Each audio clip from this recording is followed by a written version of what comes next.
Check, check, check. 1, 2, check. Okay, I think we're all set. Alright, for those of you that have never been to Windrock, this is what you're going to see when you come in.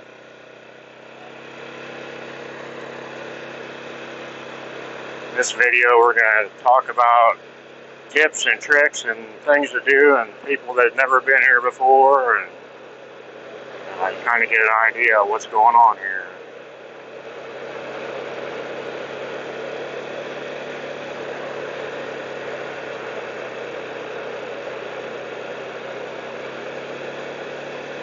So when you come in on this main road, if you come in with a big old trailer, you might be meeting vehicles coming out with big old trailers, and it gets kind of tight. And it seems like everybody's in a hurry to either get here or get out of here, so you just have to move over and let people by.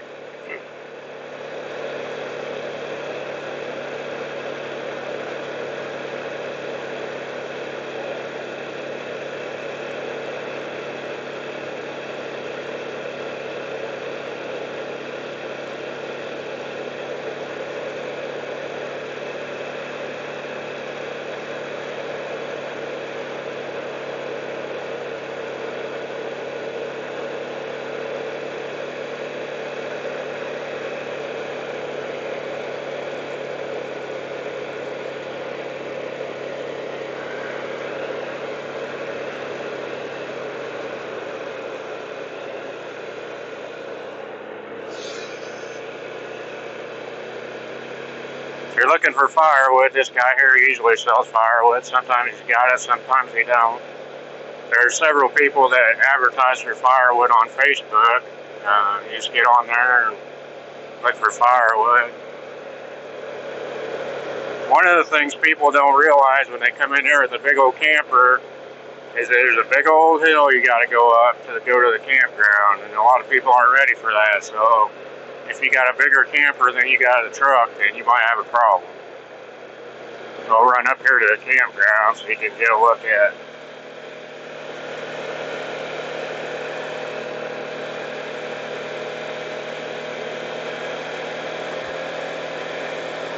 They say this hill is about a mile long. I've never measured it, but it's a pretty good haul if you got a 30-foot camper.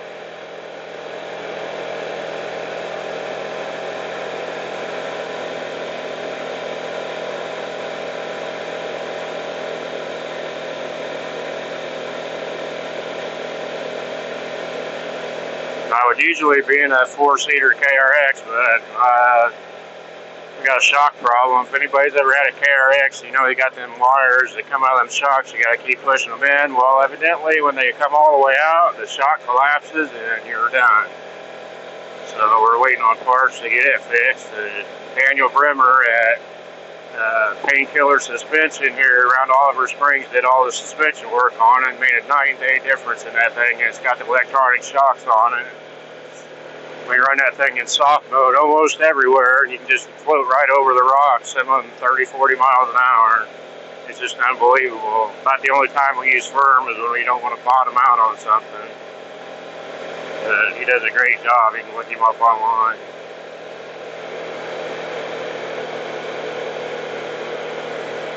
So here we're up to the campground. On the left over here is where you check in, the campground building. It's new within the last year or so, 2 years.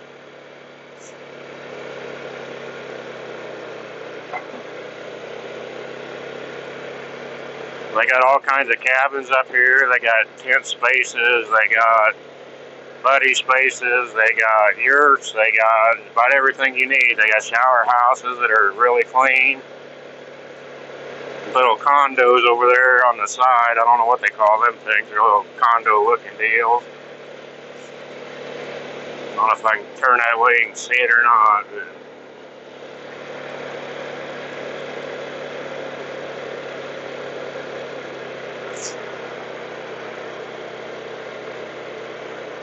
they got RV overflow. They got spots all through here.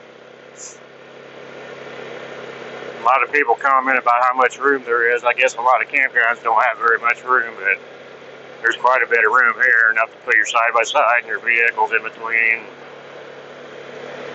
There's one of the shower houses down there, and there's another one up here.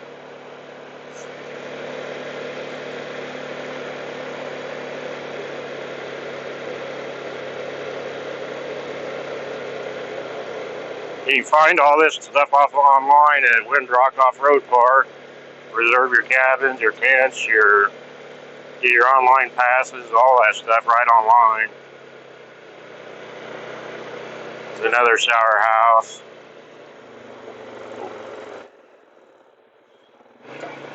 There's all little cabins around here. It's just going to be kind of a quick run through.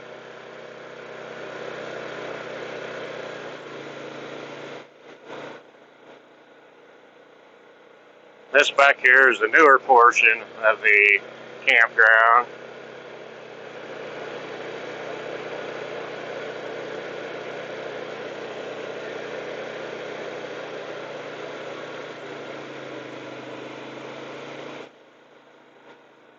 This is where you get the buddy spots. There's 2 or 3 spots put together. You can camp with your buddy. You don't have to be separated. This is a Friday. It's not filled up too much yet.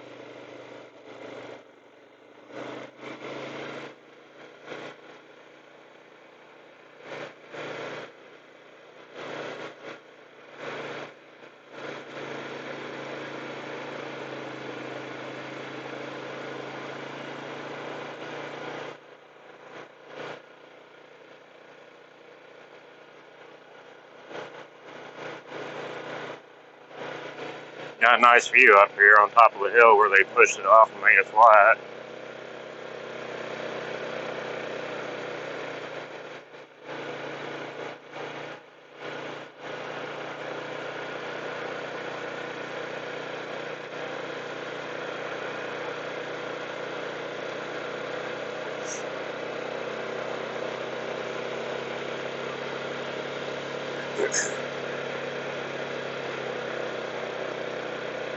There is security up here at night that patrol through here every now and then, keep everybody in line. I've never heard of it being any problem, but there's always that one person or one group. Or this back here goes to the tent section, and these are the yurts, what they call a yurt. I guess that's one step up from a tent. I'm not going to go all the way back in here, so I'll try to keep this video shorter.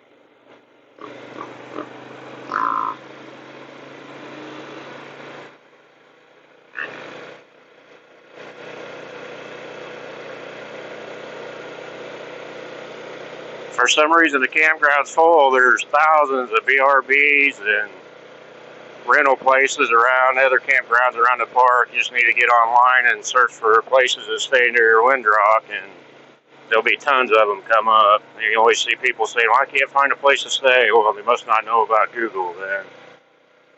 And we're not going to go back down the road. We're going to go down this campground connector trail that connects us right to the main road back to the general store. So you don't have to, once you get here, you don't have to take your ATV back on the road to get down there. You just head down this trail.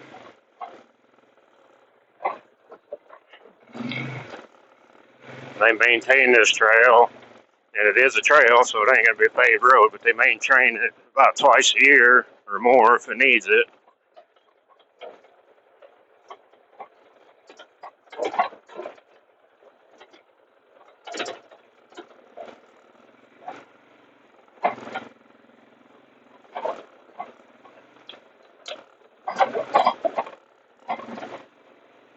Might be riding kind of weird. I'm trying to hold a helmet and drive one-handed and talk on a mic. And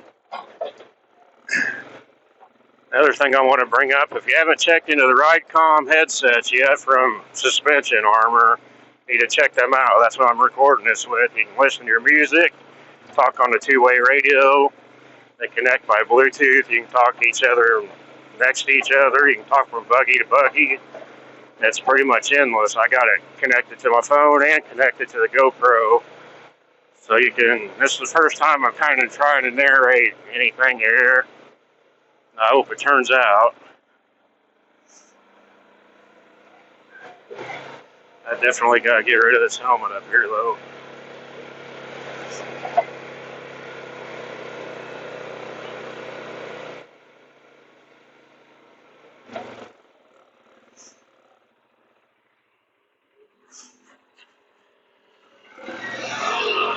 Has a rental machine. They also have rentals there. They got 2-seaters, 4-seaters. They do company rentals. If you have a company, you want to go on a company ride. There's another rental machine.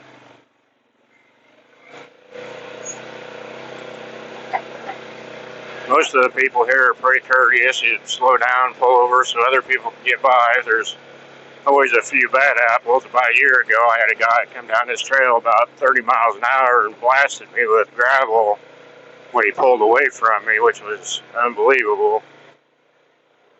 For the most part, just use common sense and yield to each other. That brings me to the hand signals. When you meet somebody, they hold up 1, 2, 5, or a fist. A fist means there's no vehicles with him. If there's 2, that means there's 2 more vehicles behind him. So they kind of tell each other how many's behind them or if there's any behind them, so they don't have to sit there and wait, which is kind of nice. It's just part of the trail etiquette. Some people do it, some people don't. Some people know about it, some people don't know. And now you know, so you can tell all your friends.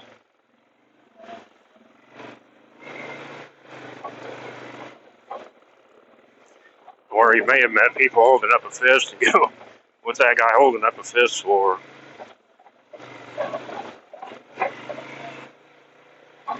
There's about 2 seasons here at Windrock. It's either dusty or muddy. So you either got to have rock tires when it's dry or mud tires when it's muddy. There's about no in between. It's just been rained all week, so it's not dusty, but it's not really muddy. Some of the trees are changing colors. About a week late for the peak of it.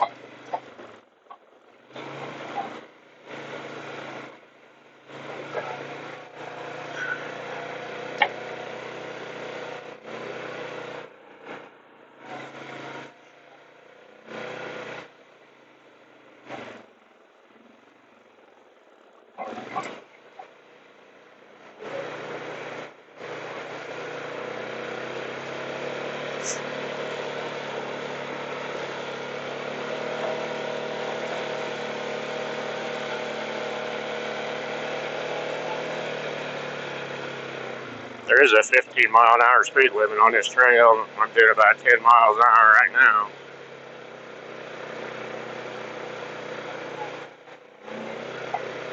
And they do enforce it. There'll be people out here, they have a radar gun, and they'll pull off to the side and see how fast people are going. Like I said, this video is just kind of geared for people who's never been here. And wonder what's here and what's it look like and what's going on. I knew the first time I came here, we didn't have a clue where to go, what to do. And it was kind of intimidating.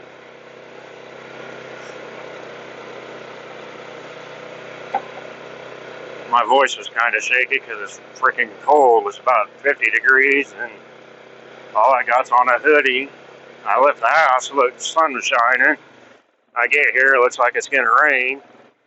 That's the other thing. You go out on a trail here, you always want to have food, clothing, recovery kit, everything you can think of you need if you get stuck or stranded.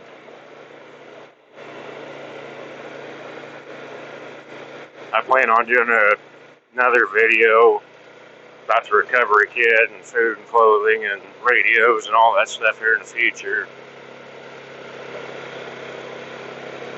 Be surprised how many people come up here. Nothing.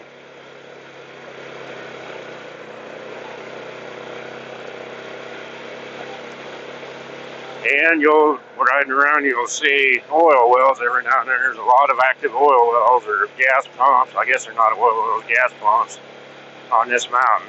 Sometimes you'll see lines coming up out of the ground that you run over. Those are gas lines. They're probably active gas lines because when they come up like that, that's a trail they can't work on. The gas company's supposed to repair it because the trail maintenance can't take a dozer out there and doze it because they're afraid they'll hit the gas line. That's not good. Trying not to sniff my nose. It's freaking cold and it's running like crazy. I'm looking for a sediment pit. If you might see these pits along the side, and some of them are pretty close to the side, and they got water in them. That's for the runoff of the water. The mud and the dirt go down to the bottom of that pit, and the water floats out the top. Whatever you do, do not go off in one of those. Some of them are 4, 5, 6 feet deep. It's part of the land conservation here. They try to keep the water clean and the dirt on the trails, which is a full-time job. These trails change week to week. You come out here on this trail today and it's dry and it's fine. You come out here and it's muddy and you might have problems getting up these hills. That's one thing about Windrock, it's never the same.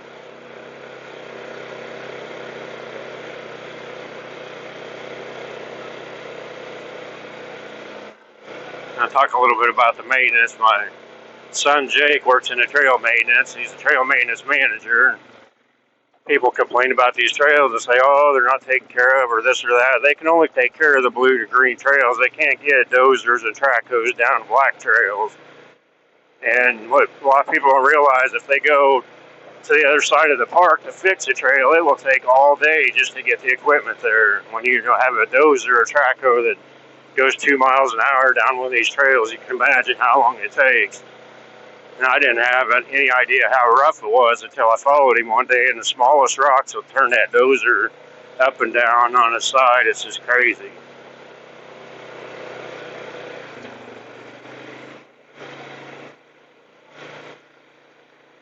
You go riding there, if you're really going out to the extreme trails that will not carry a chainsaw, there will be down trees. You can either try to go around them or move them with your winch, or if you don't have a saw, you're pretty much stuck. If you've gone down a 7-mile trail, you might have to turn around and go 7 miles back. That was one of the other things we didn't realize here. When we ride back home, the trail's like 3 miles long. Well, it's not like that here. Some of these trails are a mile. Some of them are, I think, Trail 57 is 18 miles. And it takes a long time. If you want to go, if you're thinking about going to, like, say, Trail 88, you got to plan at a time just to get there. That might, depending on how you go, that might be an hour or 2 hour journey within itself. And the best thing for that is, I know there's all kinds of maps, Lifetime Trail Maps, a Windrock map app, and we have both of them. And for Windrock, and there's nothing against Chris and Lifetime Maps, we use it a lot when we're not on Windrock. But most of the time, we use the Windrock app. We can just pull that thing up and find the blue dot and find out where you're at. Because a lot of these trails, you'll think you're somewhere and you're not, or you'll think you're somewhere where it looks like another trail, and you'll get turned around, and we even halfway know this area, and we still got to pull it out and look at it. You get out here and get turned around, especially in the dark, you don't know which way is up or down.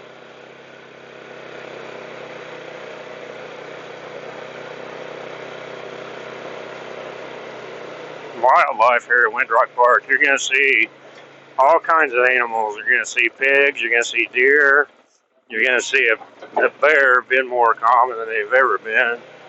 And the best thing to do is just sit and watch them, leave them alone. If you chase them and somebody sees you chasing them, you can get in trouble for harassing wildlife or disturbing wildlife. If they have babies, make sure you leave them alone because they will charge you.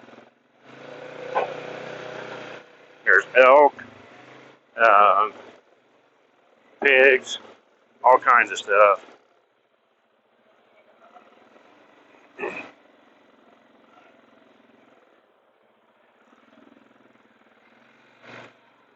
kind of tough one-handed. This is a hill, either going out or coming in, and when it gets muddy, it can get pretty slick. Ooh, like right there, I'm sliding.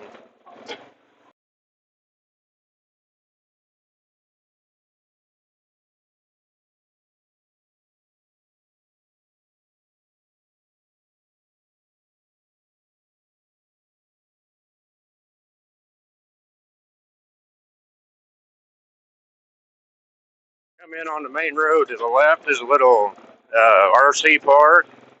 It's kind of neat. We run our RC car there every now and then on the board. Over here to the right is the trail maintenance building.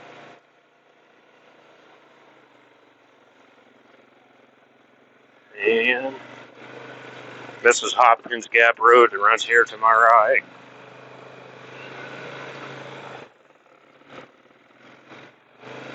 I'll run through here. There's a place to eat over here. Boda's got food, breakfast, lunch, dinner. They're open most of the time. There's pressure washers, 2 pressure washers here that take tokens. You can get the tokens up at the general store.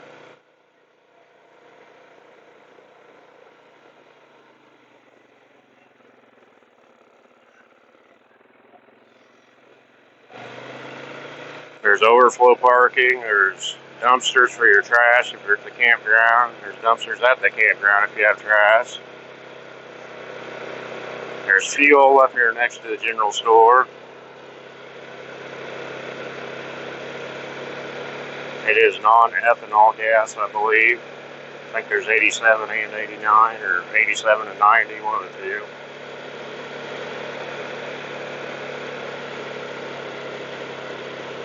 And this is the general store. This is where most people will start their day at.